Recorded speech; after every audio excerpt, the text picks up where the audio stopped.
Fala galera, podcast Linha de 3 aqui de volta. Terceiro dia de Copa do Mundo, terceiro dia do depois da peleja. Hoje com formação original. Eu estou acompanhado de Lucas e Arthur. Vamos dissecar esse dia mais que especial de Copa do Mundo, com 4 jogos. Que eu esperava um pouquinho mais, mas foi bom, né? E o primeiro jogo do dia aconteceu às 7 da manhã, França e Austrália. Arthur, o que é que tu achou do jogo? Acho que todo mundo que assistir esse jogo vai achar a mesma coisa, né? A França rendeu muito abaixo do esperado e a Austrália rendeu um pouco acima, mas diante das suas limitações não tinha muito o que fazer. A Austrália acho que jogou muito bem até, mas não chega a ser uma Islândia que sabe suas limitações tão bem que a gente viu, né, o que aconteceu, mas acho que a Austrália tem potencial mas é aquela coisa, quando chega na hora do vamos ver que precisa de uma técnica a mais, o time já deixa a desejar, né? Sim, é por aí também. Acho que todo mundo sentiu isso, né? Uma França muito abaixo do esperado, porque enfrentou de fato uma seleção fraca, Uhum, mas que surpreendeu, porque estava uhum. muito aguerrida, muito organizada dentro de campo e deu um sufoco desgraçado no segundo tempo. Parecia que o jogo realmente ia terminar 1-1, mas aí aconteceram os lances capitais da partida, que é onde a gente tem que se basear, né? São os lances da tecnologia. Eu acho que quem é contra a tecnologia no futebol tem que se calar, porque o jogo hoje foi construído Uhum. totalmente na tecnologia. O primeiro lance foi um pênalti para a França. Eu tava até agora há pouco revendo o lance, eu tava achando que não foi, mas de fato houve o toque. O que é que tu achou?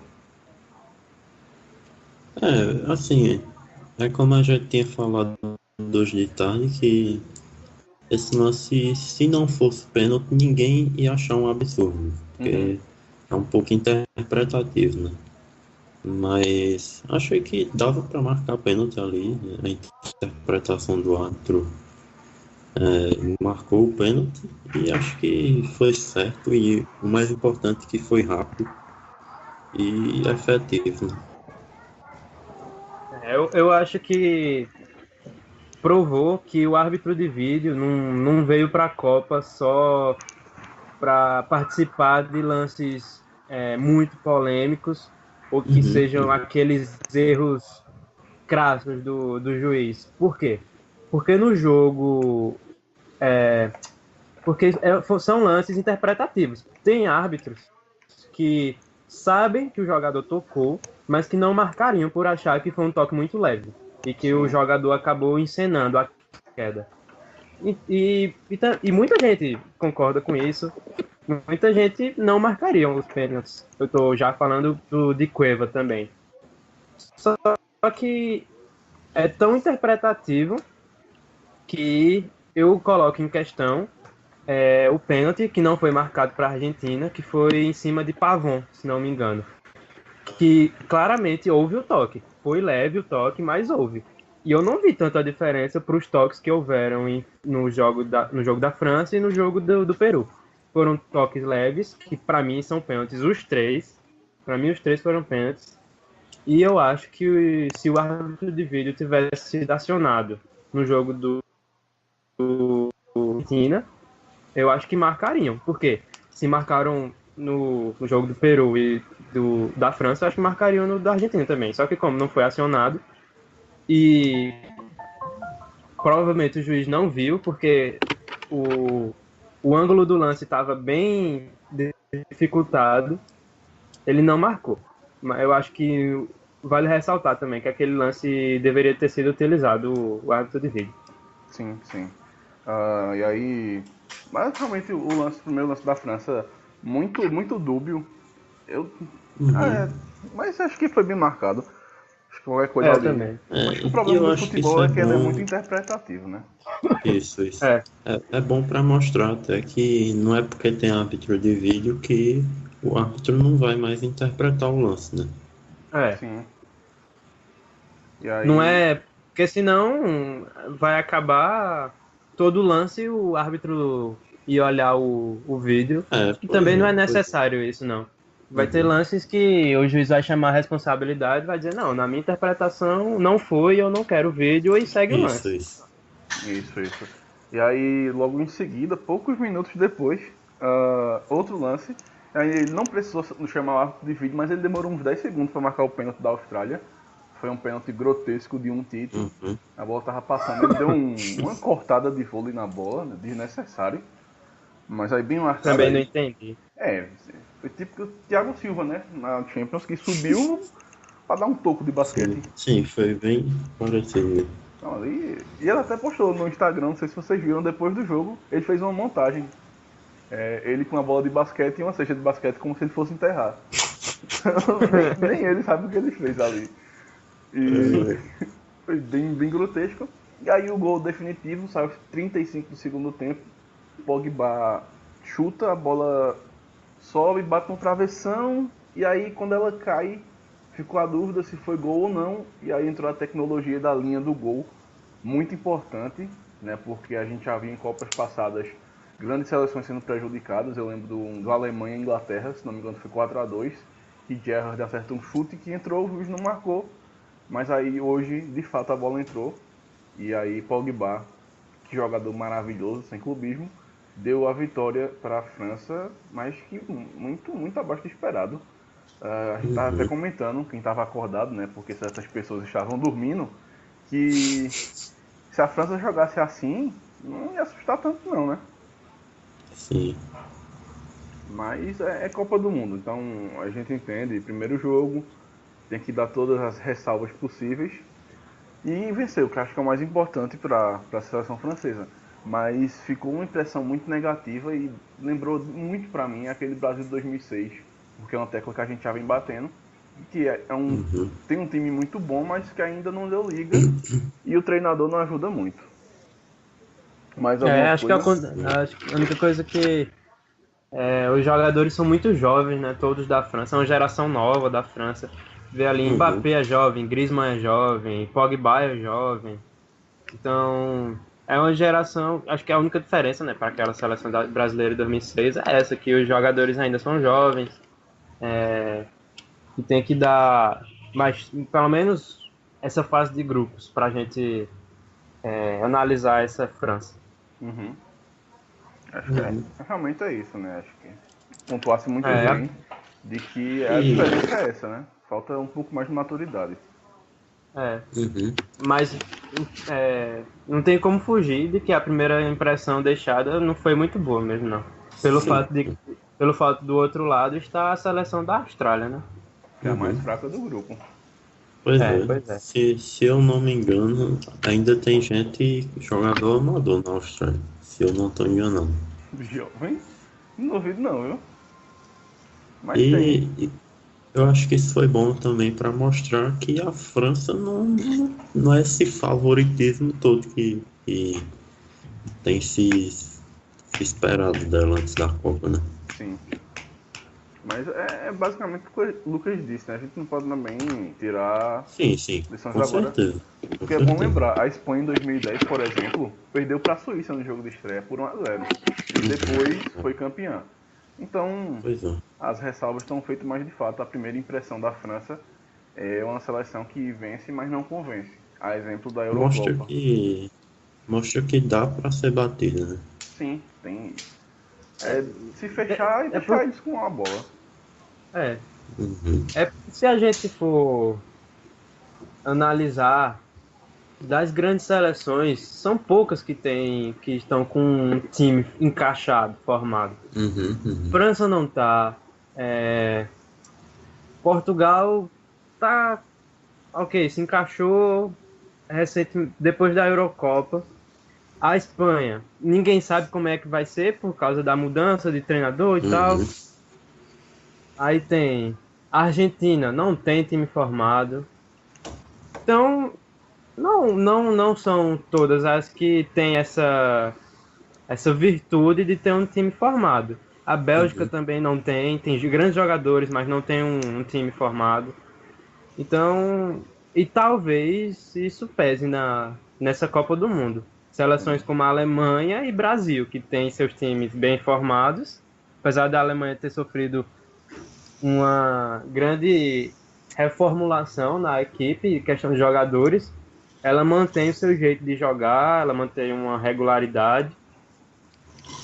E olhe lá, viu? Porque recentemente perdeu para a Austrália, perdeu para o Brasil.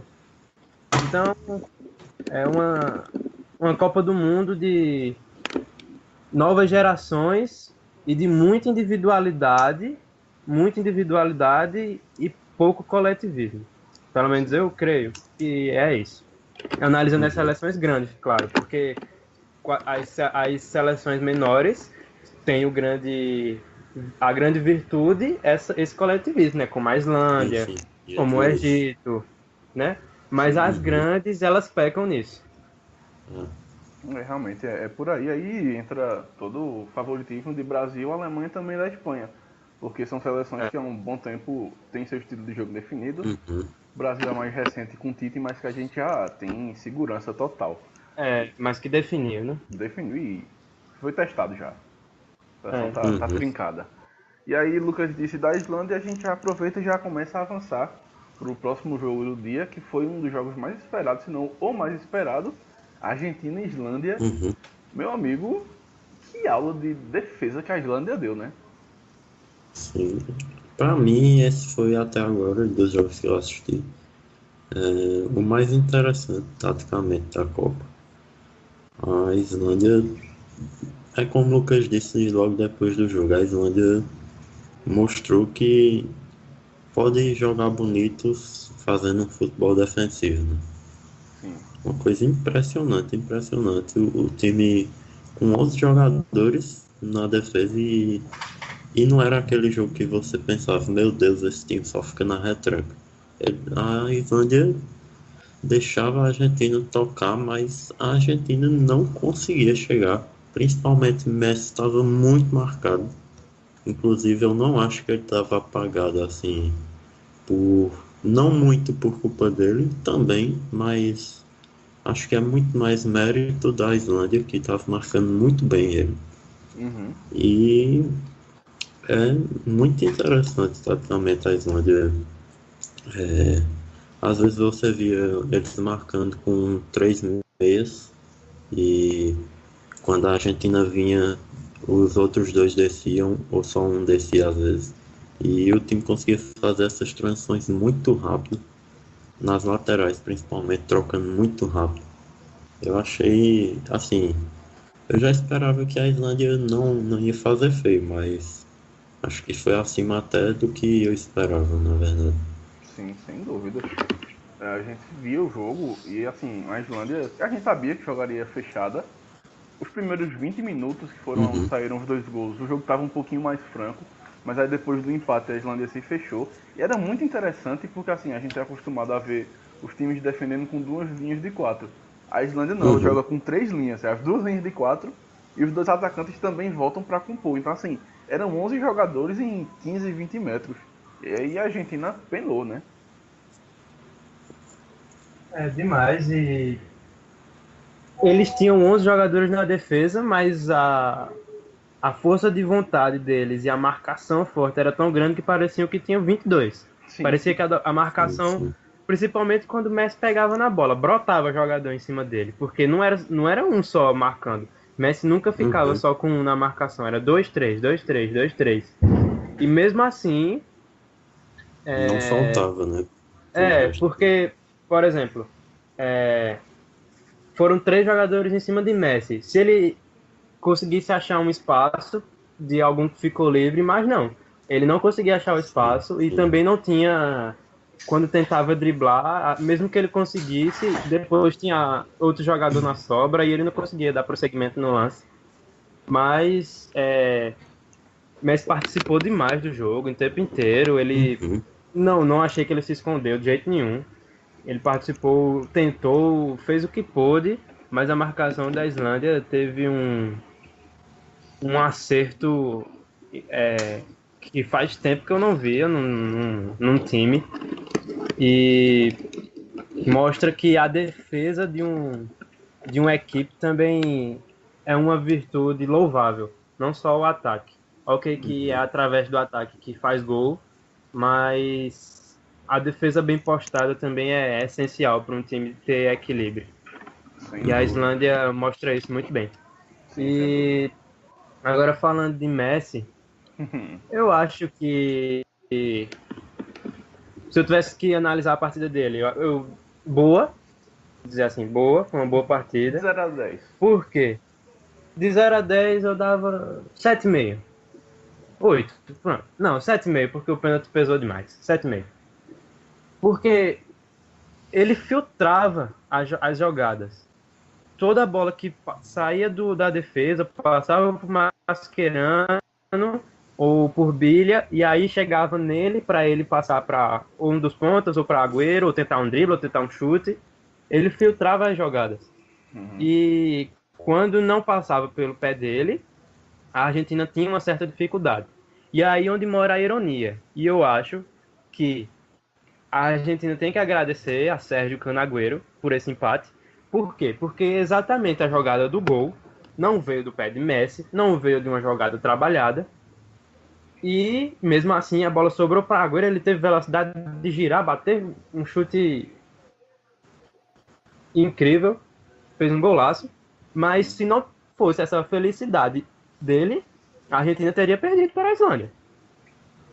Porque não foi uma jogada trabalhada, foi ali a bola sobrou para ele, foi bem aleatório.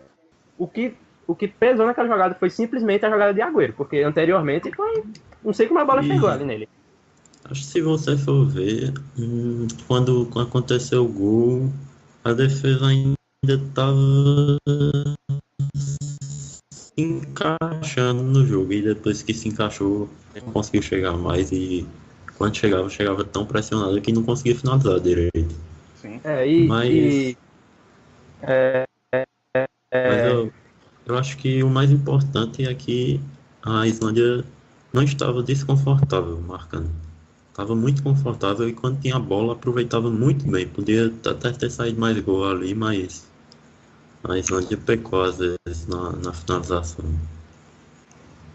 Sim, e isso era tão visível, essa dificuldade de transição e de criação da Argentina, que a gente viu inúmeras vezes Otamendi ali já praticamente na meia-lua ali, bola, porque os outros jogadores estavam marcados e sobrava para o zagueiro. E ele faz isso no Manchester City, exatamente quando o Manchester City está muito bem marcado e está sem opção. Aí ele quase sempre pega a bola, dá uma avançada, assim, tenta buscar alguma coisa. Quando isso aconteceu na Argentina, me lembrei do Manchester City e mostrou a dificuldade que a Argentina tinha para fazer essa transição. Acho que também se deve muito ao fato de que, ok, eu não daria 7,5 para Messi, acho que uma nota bem alta, eu daria um 6. Eu também, acho que uns 6,5, 6. Mas, em compensação, se a gente for para analisar, é uma das notas mais altas da Argentina. Porque o resto do ataque, a gente sempre diz que a Argentina tem do meio para frente muito forte, mas foi uma equipe, assim, jogadores sumidos. Di Maria, meu Deus do céu, pô. A gente não escutou o nome de Di Maria, parecia que tava com medo de chamar o jogo. Então, teve que sobrar para Otamendi, e aí não tem qualidade, porque ele deu um chute ridículo. Pois é. E já no finalzinho ele tentou um cruzamento de perna esquerda que também recuou pro goleiro. Então, bate naquela tecla que a gente no começo do programa, né? Do coletivismo. A Argentina não tem, toca para Messi e vamos ver o que acontece.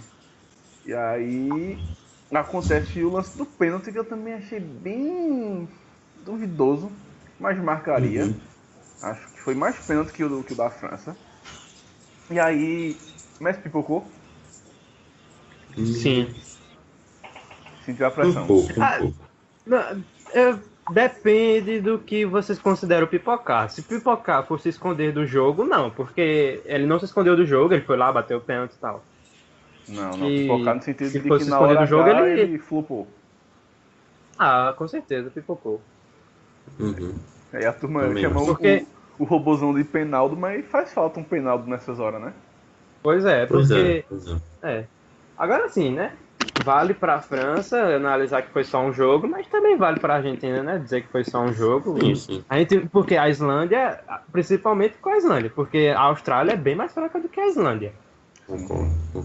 A Islândia é muito bem mais postada e a gente também não pode deixar de acreditar em Messi, não, porque Messi é Messi. No próximo jogo ele pode decidir, no próximo jogo ele pode acertar um pênalti, ele pode acertar uma jogada genial. E não dá pra desacreditar dele, não. Mas a apresentação dele hoje foi muito abaixo do esperado e realmente ele pipocou, porque o pênalti ali, todo mundo esperava ali o gol, esperava ele fazer o gol da vitória, ele dar as caras e mostrar eu sou o melhor do mundo também. Também não, né? Porque só tem um, mas dizer que tá no mesmo nível de Cristiano, pelo menos. Ainda mais depois daquele incentivo de Maradona. Não sei se vocês viram, né? Maradona, antes do pênalti, Maradona em pé, mandando a torcida gritar mais, bem animado. E aí Messi perde, ele se senta já com uma cara de tristeza, assim. Eu imagino o que é que passou na cabeça de Maradona nessa hora. Pois é. O que é que ele deve ter E também- Messi? Pois é. Agora, assim, deu uma repercussão gigante, né? Essa é a questão dele ter perdido o pênalti, e é normal, óbvio, né? Principalmente Messi, que tem muito hater, assim como Cristiano Ronaldo também tem. Se Cristiano tivesse perdido, também seria a mesma zoação. Pois é. Mas eu vejo só como zoação. Acho que não dá pra julgar ele por ter perdido, não. Acho que não dá pra julgar Messi nem se a Argentina perder esse Mundial de novo. Porque já tá pra história como um jogador lendário, né? Vale lembrar que grandes jogadores não ganharam títulos com as suas respectivas seleções. Como, por exemplo, Zico. Zico não ganhou nenhum título com a seleção brasileira. Ganhou a medalha de bronze. Ganhou a medalha de bronze na Copa de 86, eu acho. E Messi pelo menos foi vice. Ou seja, né? Sim. Então, Eu acho que o que falta, para comparar assim, não sei como se sentem os argentinos, né? Mas eu pelo menos acho que o que falta para Messi ficar mais ou menos no nível do Maradona é um mundial. exatamente. Porque antes disso não dá para comparar muito, né? Maradona ganhou 2 Copas. E aí isso vai pesar pra sempre, pô. Não adianta não. Vai. E assim, essa Copa de 2018 a Argentina só tá lá por conta de Messi, né? Porque na última rodada das eliminatórias ele mostrou que ele é capaz de carregar um bando de animal. Então, ativou o modo Noé e garantiu a Argentina na Copa. Pois é. Porque Messi, não sei, Messi é Messi. A gente tem que deixar para analisar essa questão dele depois, quando a Argentina foi eliminada, né? Eita porra, garantiu. Certamente será. Garantiu. Mas realmente, a Argentina muito abaixo do esperado. Eu acho que vai. Acho que o grande problema é porque não é só de hoje, né? A gente sabe que a Argentina vem mal há muito tempo. Então, acho que o problema é mais fundo do que o jogo de hoje. A Argentina vem bem. Com certeza. Essa Argentina vem bem mais fraca que a de 2014. Sim. Principalmente depois. Hoje foi a prova de como a defesa da Argentina tá bagunçada. Demais, pô. Porque. O gol. Porque foram, eu acho que 2 lances de perigo no jogo. O gol e um que foi antes do gol, assim. Que o jogador chutou pelo lado. Acho que foram de perigo só esses 2, né? Então, de 2 chances que a Argentina teve, a Argentina tomou um gol. Então, deixa a impressão de que essa defesa tá naquele estilo de que se deixar o time chegar, vai tomar. Assim, o lance do gol é ridículo, pô, porque assim, é um cruzamento, aí o cara não consegue, outro cruzamento não consegue, aí no terceiro cruzamento foi o gol. Pareceu o Sport. E se vocês ano passado. Sim. Eu acho que vocês perceberam também que quase toda jogada ofensiva da Islândia, eles iam pela lateral e a lateral estava aberta. Sim. Toda vez. Por isso a Islândia sempre cruzava e a bola ficava lá, passando. Se fosse uma seleção que tem um matador, será que ele ia deixar a bola ficar passando? Jamais. Pô. E Salvio é um lateral bem ofensivo, né? Então Uhum. é um lado a ser explorado, a lateral direita de Salvio. Porque Zabaleta foi convocado? Não, é mercado. Pois é, então vai sofrer mesmo na lateral direita. É porque assim, Salvio não é um lateral de origem, ele tá sendo improvisado. Exatamente. Então Pois fica é. aquele buraco. Então você imagina, um Brasil e Argentina. Vai ser Neymar contra Salvio. Neymar e Marcelo contra Salvio. Ele vai Exatamente. sofrer. Então dá pena. Então deixa ele, deixa ele. E minha última crítica à Argentina, por incrível que pareça, não acabou ainda. É a Jorge Sampaoli, porque eu acho um completo absurdo, eu acho pífio e patético. Ele está perdendo, ou melhor, está empatando com a Islândia e ter 3 substituições disponíveis e colocar Ever Banega, Pavon, ok, tudo bem, e Higuaín, e não colocar Paulo Dybala. Eu acho isso um absurdo.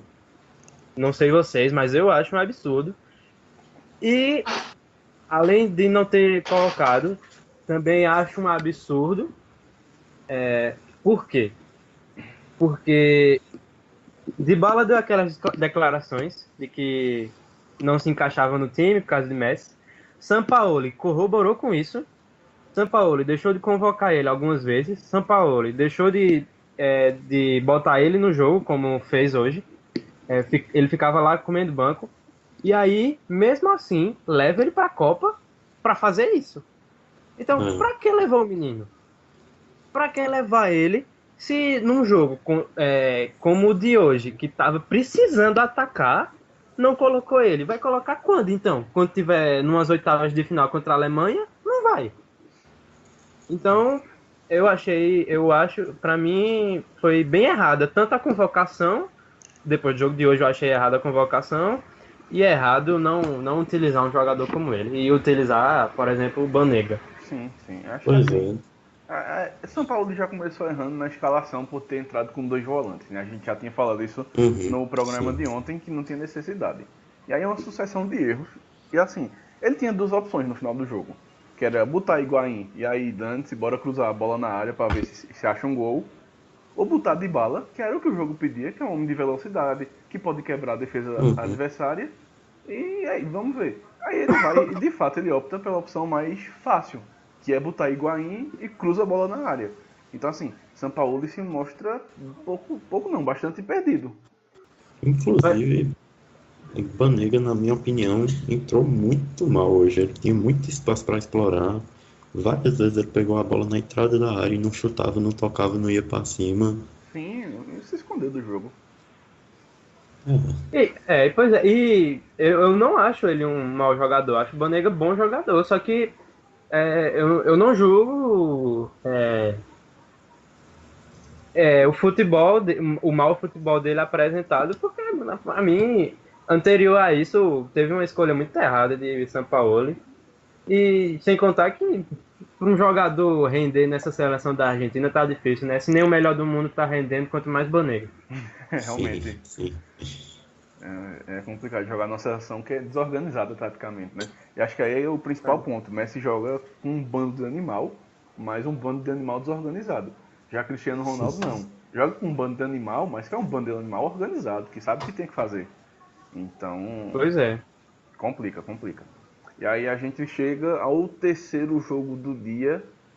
E um jogo que quem escutou o podcast de ontem vai se lembrar muito do que a gente falava de injustiça e futebol, sempre de mãos dadas. E novamente isso aconteceu. Estamos falando de Peru 0, Dinamarca 1, porque o Peru amassou a Dinamarca, principalmente no segundo tempo, perdeu um caminhão de gols, e aí num contra-ataque Sirigaito, toma um gol e perde o jogo, né? Sim, acho que eu confesso que quando eu comecei a assistir esse jogo, eu achei que ia ser o jogo mais chato dessa Copa, mas depois do gol da Dinamarca, o jogo ficou muito bom. Até no primeiro tempo Antes mesmo do gol, o Peru já vinha atacando bastante. E faltou efetividade, né? Cueva acho que se escondeu um pouco também. Ficava com medo de finalizar. Sim, Bateu aquele pênalti muito mal. E aí acho que é impossível não criticar ele por não ter colocado Guerreiro antes. sim. Mas assim, por outro lado, o treinador sabe da situação do jogador, né? Então, ele espero que ele saiba o que ele estava fazendo, porque acho que Guerreiro nesse jogo podia fazer uma diferença danada se entrasse antes. Lucas. Eu acho que é o típico jogo que todo mundo consegue enxergar o que foi que aconteceu, né? Foi o Peru em Uhum, cima e não teve efetividade, não teve pontaria e a Dinamarca matou num contra-ataque. O que para mim é uma me viu, eu achei estranho, porque eu achei que a Dinamarca ia conseguir apresentar mais, ia conseguir também. criar mais, pelo menos manter um maior posse de bola e foi muito pelo contrário, ela muitas vezes, principalmente depois que fez o gol, ela deixou de jogar, entregou a bola mesmo pro Peru e vamos se fechar Uhum, aqui.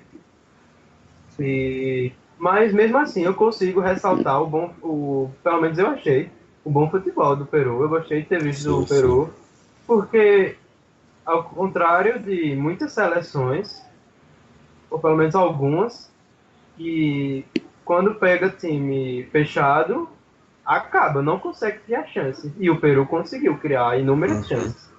A diferença é, enquanto os outros times criam pouco, mas conseguem fazer o gol, o Peru criou um monte e não soube fazer. Então,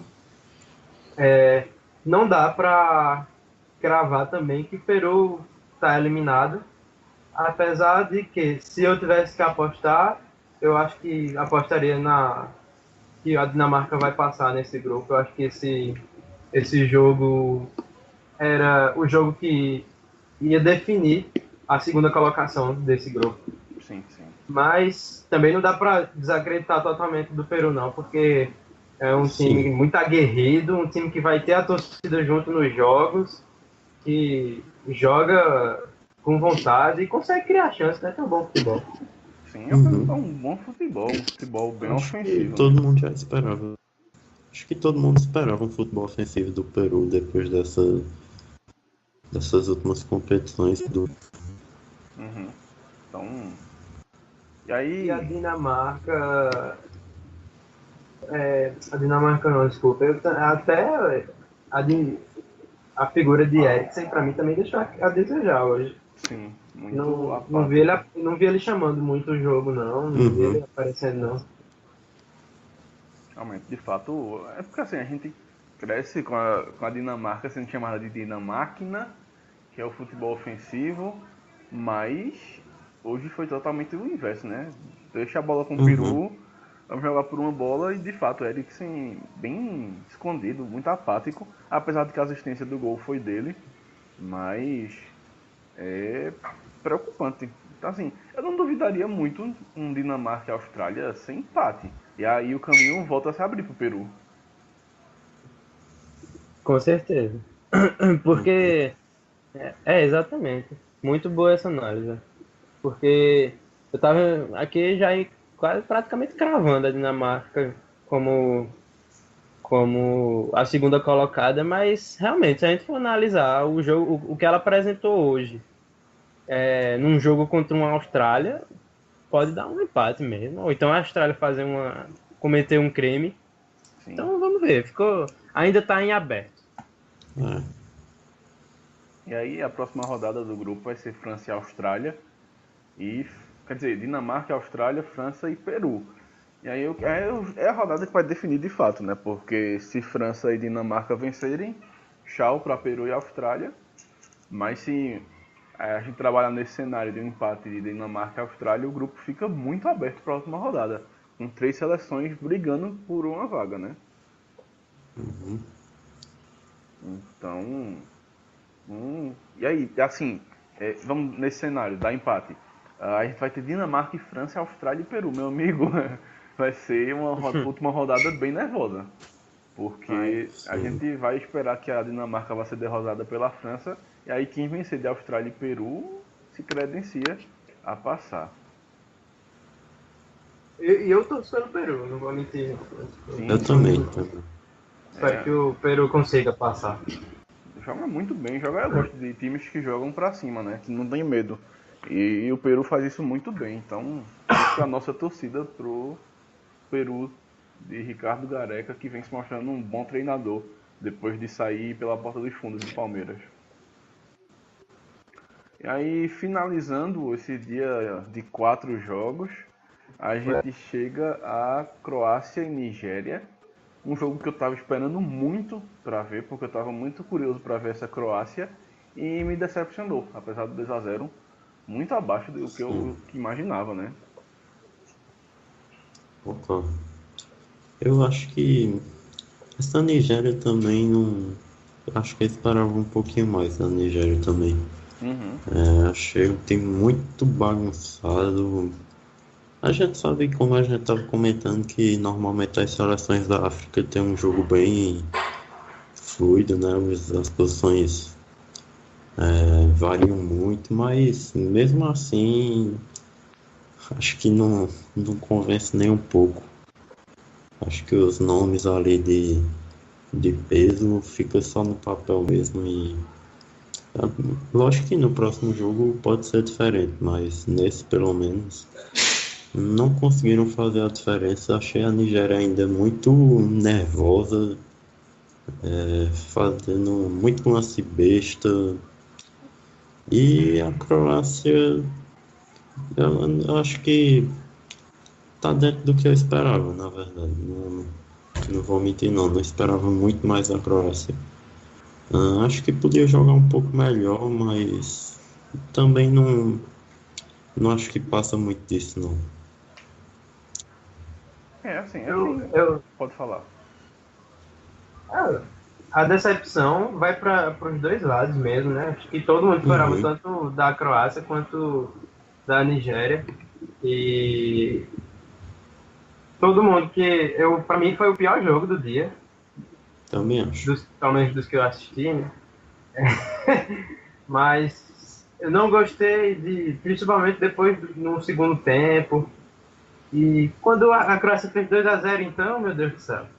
Então, foi um jogo que, mesmo depois que a Croácia fez um gol, a Nigéria pegava a bola para atacar, a gente ficava esperando dar alguma coisa e não conseguia criar nada, nunca dava em nada. Sempre era ou o Moses se jogando, tentando cavar uma falta, ou então um cruzamento que... Ou então Igalo tentando cabecear e em vez de cabecear fazia falta no jogador. Foi um jogo que me decepcionou muito. As duas seleções e mais ainda a Nigéria. Eu sinceramente esperava e ainda espero muito mais da Croácia. Acho que é uma seleção que tem qualidade, tem um meio de campo que dá para ser mais ofensivo. E o que a gente viu hoje foi uma burocracia tremenda, pô. Porque fez 1-0 e aí, deixa a Nigéria tocar porque eles não têm qualidade. E aí num pênalti patético, pênalti grotesco, né? Que o cara abraçou. Meu Deus do céu. A Croácia chega ao segundo gol. E um dado interessante, né? Que hoje foram marcados 5 pênaltis em 4 jogos. É o segundo dia com mais pênaltis desde 1966. Só perde para 98, quando tivemos 6 pênaltis marcados. E aí depois de 2-0, de fato, o jogo morreu, né? Porque nem a Croácia atacava mais e a Nigéria morgou em campo. Aí a partida ficou totalmente resolvida. Mas eu espero que a Croácia evolua, porque foi preocupante o que eu vi hoje. Realmente, acho que olhando por esse ponto de vista, considerando o meio da Croácia e o que a Croácia jogou contra o Brasil, que deu um trabalhão no primeiro tempo. Acho que dá para melhorar realmente, mas sinceramente eu não espero muito mais. Mas o hoje, pelo menos, hoje dava para fazer mais realmente. Tava. Acho que faltou querer fazer mais. Acho que não sei se subestimou a Nigéria ou se ficou confortável com o jogo, mas a Croácia podia manter muito mais e aproveitar mais a posse de bola e aquela marcação que a gente viu a Croácia fazer contra o Brasil não, não estava tão apertado hoje e contra um time desorganizado como a Nigéria. Uhum. Talvez seja até isso, né? Mas não sei, acho que dava para realmente jogar melhor hoje. Analisando a Croácia em si, eu percebi isso até no amistoso contra o Brasil, só que no amistoso contra o Brasil eu pensei, não, é só um amistoso, acho que na Copa eles vão jogar tudo que podem. Só que aí eu percebi isso de novo, que foi, eu achei eles muito estáticos, achei eles Uhum, muito não explorava a velocidade nem de Kramaric, nem de Perisic, raramente isso. E quando Modric ou Rakitic pegavam na bola, eu não via Modric avançando o jogo, dando passe em profundidade ou tentando driblar, coisas que ele faz no Real Madrid. Não, eu vi uhum, um Modric muito mais conservador, muito mais de toque de lado, de organizar o time, e um Rakitic muito defensivo. Um Rakitic que realmente era o primeiro volante ali. E eu, na minha opinião, né, eu acho essa postura que o técnico croata adota, eu acho errada. Eu acho que o time renderia mais se Rakitic e Modric conseguissem jogar mais soltos, e aí o técnico poderia colocar outro volante mais defensivo para soltar esses dois jogadores, porque são jogadores de uma técnica muito grande, Modric principalmente, é um jogador muito bom, e eu acho que é um desperdício utilizá-los dessa forma. Sim. uhum. E aí, já desenhando o cenário, assim, eu tava vendo aqui a tabela. Meu amigo, vê, a Croácia é líder do grupo isolada com 3 pontos, a Argentina e a Islândia tem 1, Nigéria não tem nada. Próxima rodada a gente vai ter Argentina e Croácia, Nigéria e Islândia. Vamos imaginar que a Croácia cometa o crime e vença a Argentina. Pega fogo, porque se tiver um vencedor em Nigéria e Islândia, a última rodada a Argentina vai precisar de vencer e provavelmente depender do resultado em Islândia e Croácia. Então, assim, é, uma eliminação da Argentina na fase de grupo já começa a ser um cenário mais real. E aí Galvão vai à loucura.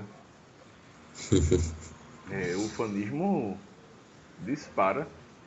Então, bom ficar de olho aberto nesse grupo D, porque acho que assim, dos 4 times, só a Islândia que jogou dentro do que a gente esperava. Os outros 3 jogaram um Sim. futebol muito pobre. Então, continua muito em aberto essas vagas.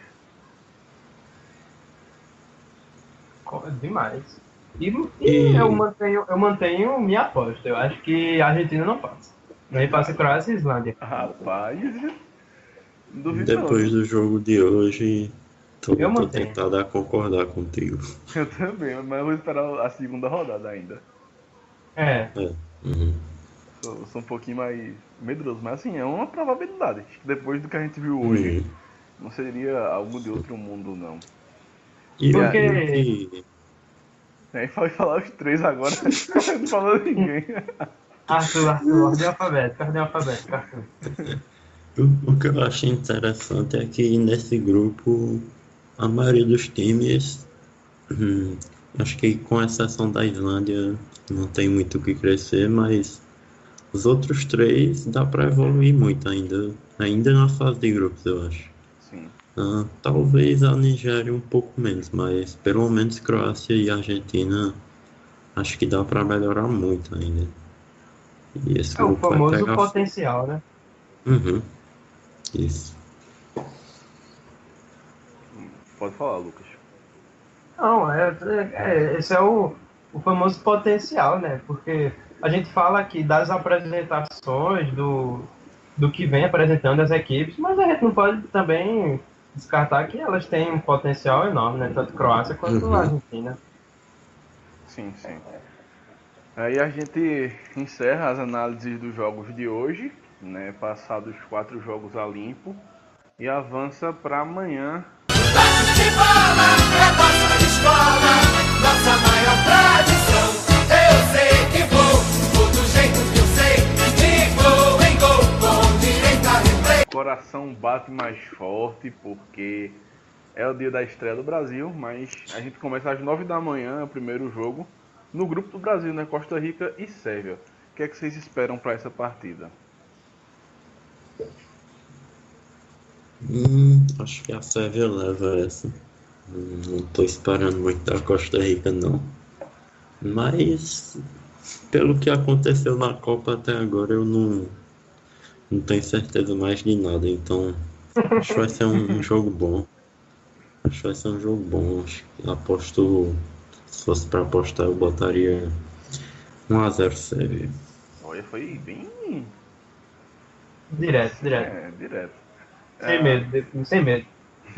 Sem medo é o jogador lá, né? Sem medo. Sem medo. Assim, de fato, acho que vale a pena a gente acordar mais cedo para ver esse jogo. E todos, na verdade, é Copa do Mundo, né? A turma vai abraçar até Tunísia e Panamá. Mas é um jogo que eu tô muito curioso, porque a gente não sabe o que esperar direito da Costa Rica e tem uma ideia da Sérvia. Então vai ser bom para ver, mas também vou na Sérvia. Acho que a equipe europeia tem mais elenco, né? Mais jogadores de qualidade. E vou 2-1 pra Sérvia.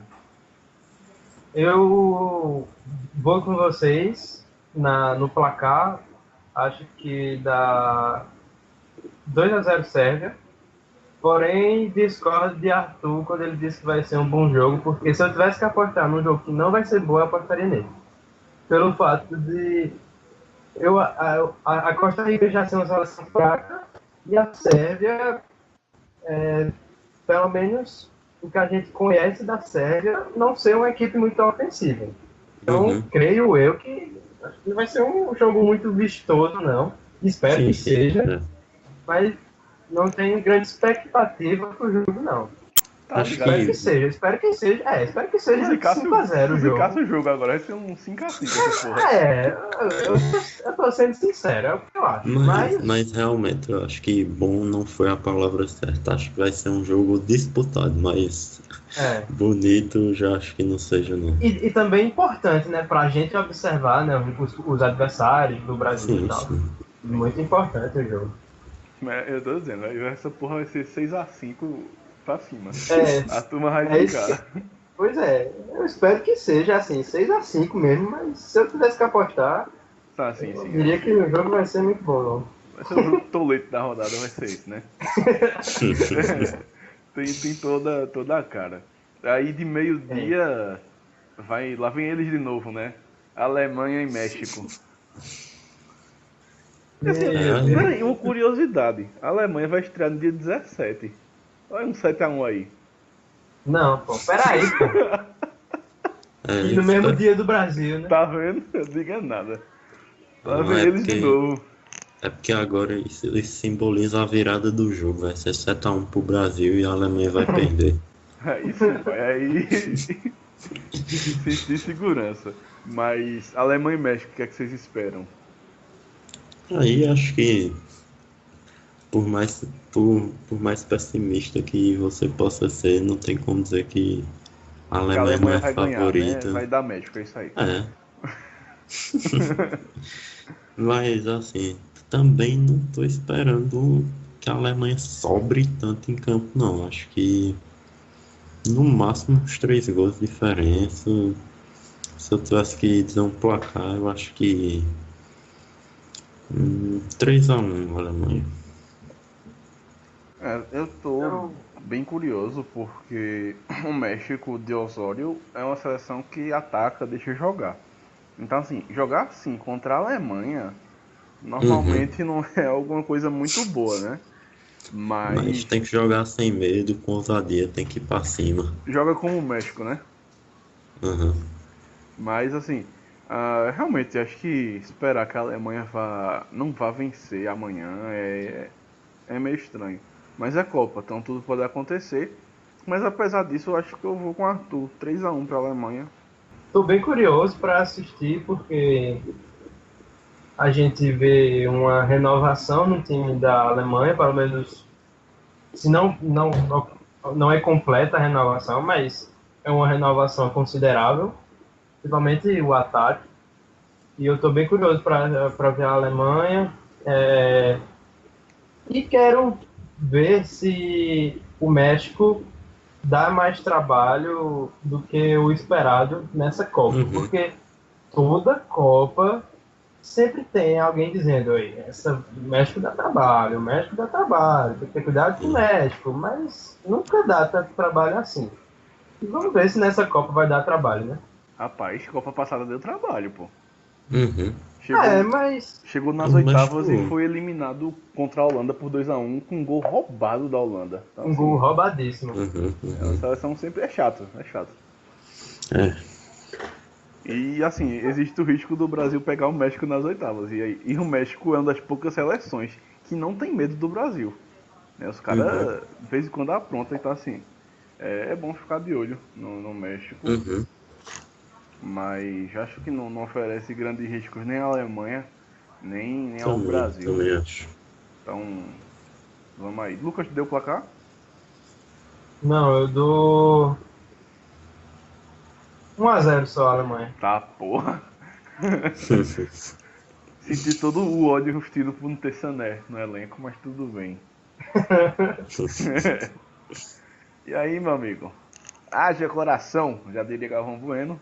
A gente chega ao jogo das 3 horas, que é a estreia do Brasil. Enfim, o Brasil estreando na Copa do Mundo.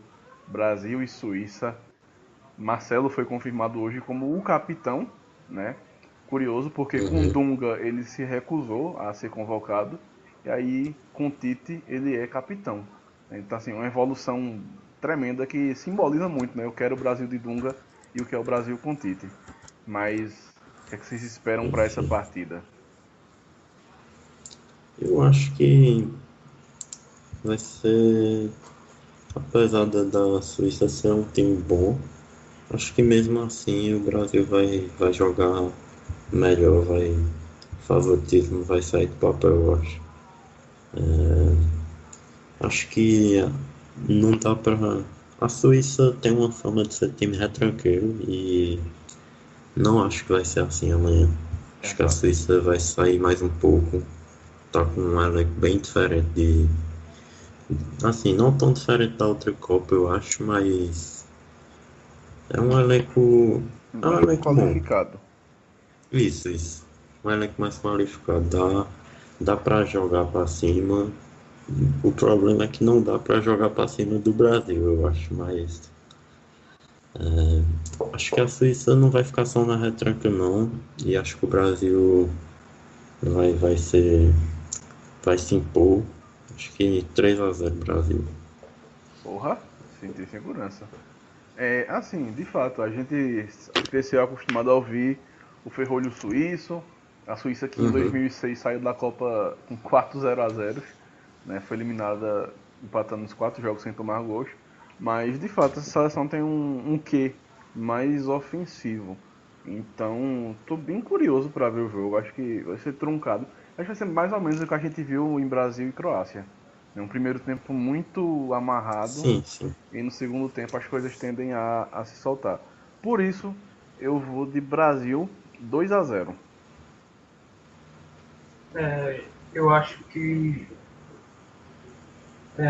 pelo fato de também achar que a Suíça não vai ser uma Islândia da vida ou uma Dinamarca, eu acho que vai acabar sofrendo as consequências do ataque mortal do Brasil, principalmente se tomar contra-ataque, porque a defesa deles é consideravelmente lenta.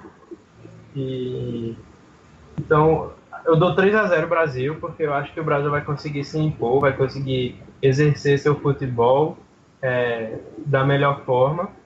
Creio que Neymar vai estar no mínimo nos seus 90% ali já. Uhum.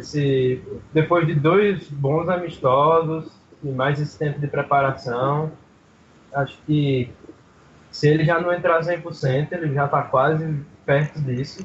Uhum. E não só por ele, né? A seleção brasileira vem muito bem. Então, acho que amanhã tem tudo para o Brasil fazer a estreia, aquela estreia perfeita. Aquela estreia sem estresse, sem a gente ficar depois do jogo com o pé atrás. Acho que o Brasil vai conseguir se impor diante da Suíça para segurar a primeira colocação no grupo. E aí, alguns dados, né? Brasil em estreias de Copa do Mundo. São 20 estreias e o Brasil venceu 16, meu amigo. Desde 1934 o Brasil não perde uma estreia de Copa do Mundo. Perdeu em 1930 para a Iugoslávia por 2-1 e perdeu para a Espanha em 34. Desde então, são 18 estreias e 16 vitórias e 2 empates. Então, assim, é uma seleção um pouco apelona. As prováveis escalações do Brasil é aquilo que a gente já sabe: Alisson, Marcelo, Miranda, Thiago Silva e Danilo, Coutinho, Casemiro e Paulinho, Neymar, Jesus e William. 4-3-3 para cima deles.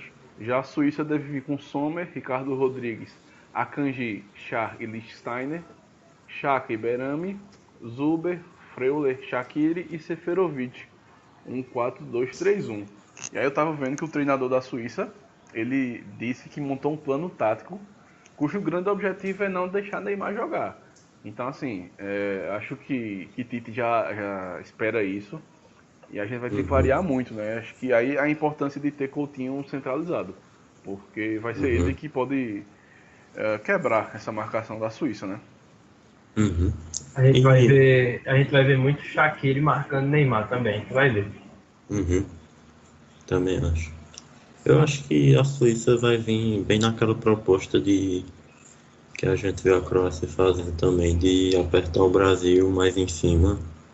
Porém, a diferença é que naquele jogo o Brasil estava testando uma formação alternativa e não estava tão ofensivo. E amanhã o Brasil vai jogar como está acostumado, então acho que não vai ser tão efetivo. Realmente eu tô bem curioso. Assim, a gente fala muito da defesa da Suíça, mas a gente também tem que levar em consideração a defesa do Brasil, né? Sim, com Porque certeza. sofreu só em 4 ou 5 jogos com o Tite sofreu gols e nos últimos 5 jogos não tomou. Então, assim, são Uhum. duas defesas em tese fortes, mas aí o Brasil prevalece do meio pra frente, né? Realmente é uma seleção Pois é. espetacular. Então, estou bastante curioso, bastante apreensivo, porque estreia de Copa é isso, não adianta. Podia ser contra a Arábia Saudita, que a gente sempre fica com o pé atrás, fica com medo. Uhum. E assim, eu acho que é importante que, se perder amanhã pode acontecer, pode, mas não é o fim do mundo. Como a gente já citou aqui um pouco mais cedo, em 2010 a Espanha perdeu para a própria Suíça, depois avançou e foi campeã. Então assim, Uhum. se ganhar não é para fazer o estardalhaço de sempre, que já é campeão, mas se acontecer de empatar ou perder também não é o fim do mundo, não é o apocalipse. A gente tem condições de avançar, né? Eu acho que o Brasil vence os 3 jogos. Se eu tivesse que apostar, acho que o Brasil vence os 3 jogos. Só que eu acho que esses 2 primeiros, ou melhor, eu acho que o contra a Sérvia é o último, né? Contra a Sérvia. Sim, contra a Eu Sérvia é o acho último. que vai ter mais dificuldade. Eu vejo a Sérvia a segunda mais preparada dessa equipe, desse grupo. Sim, é uma seleção muito chata, né? Acho que Uhum. se a gente da Copa começar, a gente falava muito, o Brasil deve passar com 7 pontos, vence Costa Rica e Sérvia e empata com a Suíça. Eu ainda acho que passa com 7 pontos, mas se fosse para botar o jogo de empate, seria contra a Sérvia. Porque eu acho uma seleção muito chata de se jogar. Acho mais chata que a Suíça, por exemplo. Uhum. Então, mais alguma coisa a falar? Hat-trick de Neymar amanhã. Tá, porra, pai. Olha. Aí. Sim, e o placar? Tu não desse placar. Dei, pô, 3x0 também. Ah, sim. Vocês estão muito ousados, porra. Eu acho que A gente tá contaminado pela Copa, pô. Pois é, não tem como. É perigoso, Já aí. que o Lucas disse os autores dos gols, também vou arriscar. Eu vou de William, Neymar e Paulinho. Eu não vou ficar barrado, não. Eu vou de Neymar e Firmino. Firmino entra no lugar de Jesus e faz um gol. Porque eu sou desses. Eu quero ver o carro nessa porra.